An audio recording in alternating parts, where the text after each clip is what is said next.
Welcome sa Tagalog Horoscope, ang iyong gabay sa pang-araw-araw na buhay. Dito, hatid namin ang iyong horoscope araw-araw.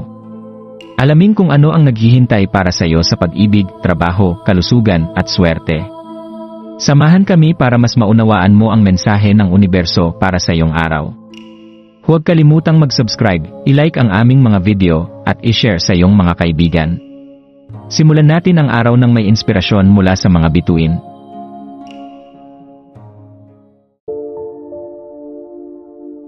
Narito ang iyong pang-araw-araw na horoscope para sa Pisces sa January 5, 2025. Habang ang mga alon ng iyong emosyon ay umaakyat at bumababa, ang araw na ito ay isang banayad na paalala upang igalang ang iyong mga damdamin, lalo na't ang buwan ay nasa Aries.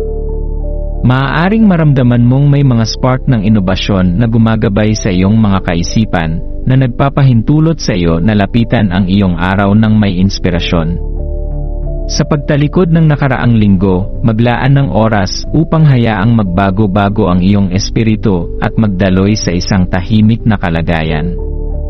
Ngayong linggo, sa ika-negatibo 7 araw ng buwan, inaanyayahan kang magsimula ng isang inkantadong paglalakbay sa mundo ng mga kwento at literatura. Hayaan mong maglakbay ang iyong imahinasyon habang natutuklasan mo ang mga bagong naratibo na tumutugma sa iyong mga pinakalalim na damdamin. Pahintulutan mong magsilbing salamin ang mga kwentong ito na nagre-reflect sa kalaliman ng iyong emosyonal na tanawin.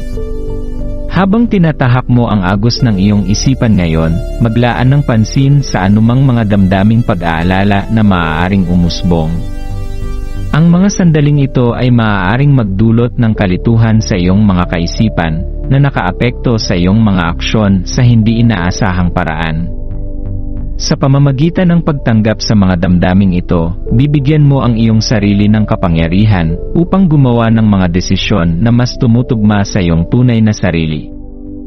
Isaalang-alang ang pagyakap sa isang mental health day upang mag-recharge at muling mag-alin sa iyong tunay na mga nais. Gamitin ang oras na ito upang lumikha ng isang banal na espasyo para sa pagpapahinga at pagmumuni-muni na mag-aalaga sa iyong kaluluwa.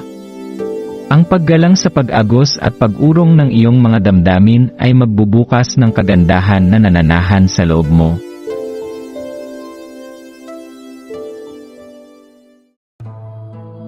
Maraming salamat sa panonood ng iyong horoscope ngayon araw.